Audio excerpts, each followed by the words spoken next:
ये आकाशवाणी रायपुर है। छत्तीसगढ़ी समाचार बुलेटिन के संग संध्या तिवारी के जय जोहार। छत्तीसगढ़ उच्च न्यायालय ह सिविल जज की परीक्षा और रिजल्ट ला निरस्त कर दे हे। न्यायमूर्ति गौतम भादुड़ी के बेंच आदेश देवत कहिने कि ये परीक्षा फेर ले आयोजित करे जाए और परीक्षार्थी मन ला कोनो फीस नहीं ले जाए।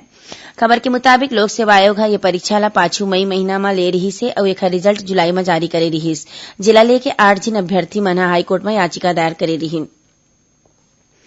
राज्य सरकार प्रदेश के लोगन मन ले बने इलाज करवाए बर नवा स्वास्थ्य योजना शुरू करे के फैसला ले हे।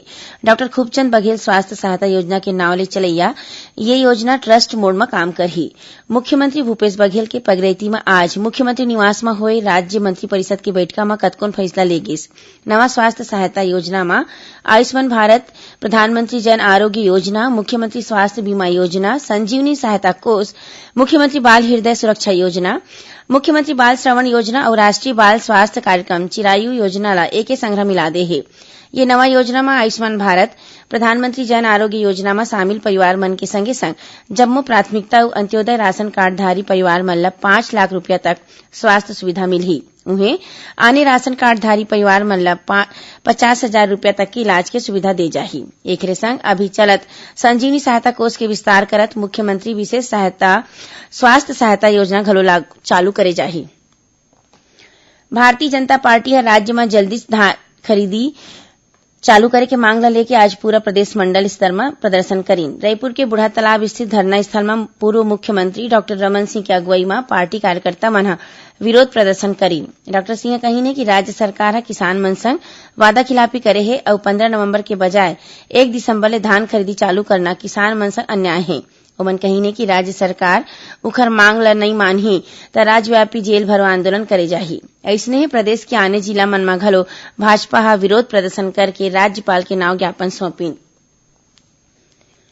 मुख्यमंत्री भूपेश बघेल हा केंद्र सरकार ले नियम ला शिथिल करके सेंट्रल पूल में छत्तीसगढ़ ले 32 लाख मीट्रिक टन चाउर लेके आग्रह करीन है। ओमन काली नई दिल्ली में केंद्रीय कृषि मंत्री नरेंद्र सिंह तोमर और केंद्रीय खाद्य मंत्री रामविलास पासवान ले भेंट करीन। मुख्यमंत्री छत्तीसगढ़ में बायो एथेनॉल के विक्रय ला बढ़ावा देबर केंद्र ले मदद के बाद घलो कही।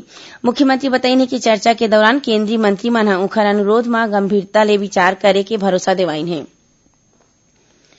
राज्य में होया नगरीय निकाय चुनाव ला स्वतंत्र और शांतिपूर्ण ढंग ले करवाना जम्मो जिला निर्वाचन अधिकारी और पुलिस अधिकारी के प्राथमिकता होना चाहिए।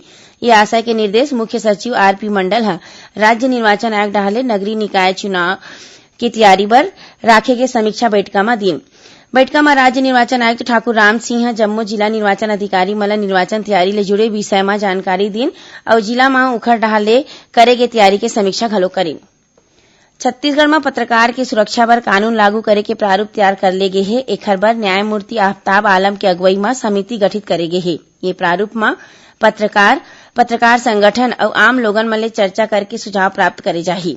एखर बर समिति के पदाधिकारी काली ले 18 नवंबर तक राज्य के आने जगह के दौरा करही। राजधानी रायपुर में आज क्राइम ब्रांच के नकली अधिकारी बन के अज्ञात आरोपी मन ह एक झिन व्यापारी ले 26 लाख रुपया लूट लीन। ये घटना शहर के डीडी नगर थाना क्षेत्र में होइस। पुलिस ह मामला दर्ज करके जांच चालू कर दे हे। आज स्वतंत्रता संग्राम सेनानी लोकनायक बिरसा मुंडा के जयंती हरय। अपन संदेश में राज्यपाल अनुसुईया उइके ह कहिने कि बिरसा मुंडा भारतीय स्वतंत्रता संग्राम के लोकनायक के संगे संग समाज सुधारक घलो रिहिन। उन्हें मुख्यमंत्री भूपेश बघेल घलो बिरसा मुंडा के जयंती में ओमन ला नमन करीन है। अपन संदेश में ओमन कहिने कि बिरसा मुंडा आदिवासी समुदाय ला जल, जंगल और जमीन के बारे में जागरूक करीन। आज स्वतंत्रता संग्राम सेनानी और गांधीवादी नेता आचार्य विनोबा भावे के पुण्यतिथि घलो हरय। अपन संदेश में मुख्यमंत्री कहिने कि आचार्य भावे ह भूदान के जनक रहिन है। ओमन अपन जिंदगी ला गरीब और पिछड़ा वर्ग के लोगन मन के उत्थान में लगा दी। एकरे संग छत्तीसगढ़ी समाचार बुलेटिन यहीं सिरावत है। जय जोहार।